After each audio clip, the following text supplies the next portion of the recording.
वहीं Bihar BJP JDU संसदीय board के अध्यक्ष उपेंद्र कुशवाहा के स्वागत के लिए तैयार है। पूर्व उप मुख्यमंत्री तारकिशोर प्रसाद ने कहा है कि अगर कुशवाहा बीजेपी में आना चाहते हैं तो बीजेपी इसके लिए तैयार है। भारतीय जनता पार्टी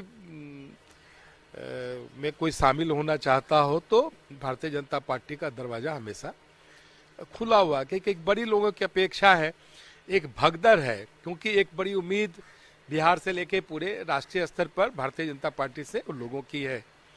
क्योंकि सबको पता है कि आने वाले 2025 में 2024 में पुनः श्री नरेंद्र मोदी जी भारत के एक मजबूत प्रधानमंत्री के रूप में तीसरी बार आने वाले हैं।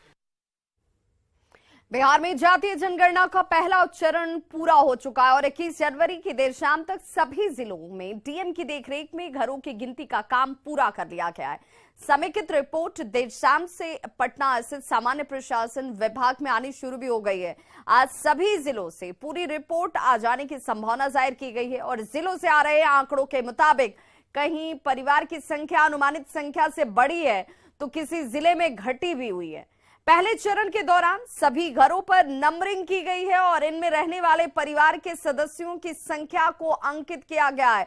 इस काम में 1,75,000 कर्मी लगाए गए थे। दूसरा चरण अप्रैल से शुरू होना है और हालांकि इसके लिए अभी कोई किसी तरह की तारीख मुकर्रर नहीं की गई है। सामान्य प्रशासन विभाग से इस बारे में और ज्यादा जानकारी दे रहे हैं हमारे सहयोगी संजय कुमार। बिहार में जाति आधारित गणना का प्रथम चरण पूरा हो चुका है।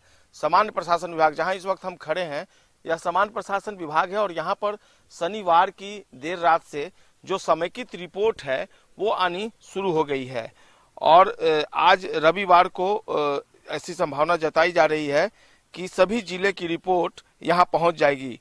विभाग में इसके लिए विशेष सेक्शन संख्या 28 बनाया गया है।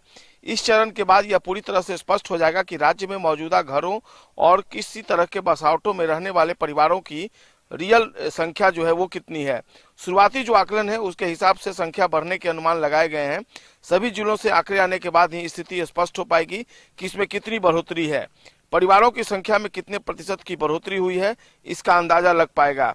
हालांकि जिलों से जो आंकड़े मिलने शुरू हो गए हैं उसके मुताबिक कहीं परिवारों की संख्या अनुमानित संख्या से बढ़ी है तो कहीं घटी भी है। पटना, बेगूसराय, वैशाली, औरंगाबाद, कैमूर, बक्सर, रोहतास में अनुमान से परिवारों की संख्या कम मिली है, जबकि सिवान, गोपालगंज, सारण, जहानाबाद, नालंदा, नवादा और भोजपुर में परिवारों की संख्या अनुमान से ज्यादा रिकॉर्ड की गई है। पहले चरण की गणना 7 जनवरी को शुरू हुई थी। इस गणना के दूसरे चरण की शुरुआत अप्रैल में होने की संभावना जताई जा रही है। हालांकि अभी से इसके शुरू होने की कोई तारीख निश्चित नहीं की गई है। इस गणना के पहले चरण को पूरा करने में 1,75,000 प्रगणक लगाए गए थे। प्रगणक के तौर पर शिक्षक से लेकर सेविका, सहायिका, पंचायत सेवक, आवास सहायक लगाए गए थे।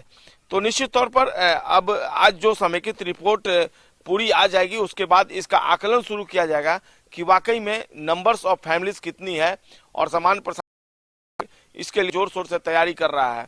इसके बाद अप्रैल के लिए जो दूसरा चरण, दूसरा फेज, उसके लिए डेट का भी निर्धारण कर दिया जाएगा। चूंकि अप्रैल में दूसरे चरण की शुरुआत होनी है। सुप्रीम कोर्ट ने भी जो याचिका दाखिल की गई थी उसको रिजेक्ट करते हुए कहा कि इस पूरे मामले को लेकर पटना उच्च न्यायालय में याचिका दाखिल की जाए। तो कुल मिलाकर अब दूसरा चरण अप्रैल में शुरू होगा का यह फैसला आने वाले दिनों में किस रूप में सामने आता है, इस पर भी सबकी निगाहें टिकी हुई हैं। संजय कुमार, न्यूज़ 18, पटना। वहीं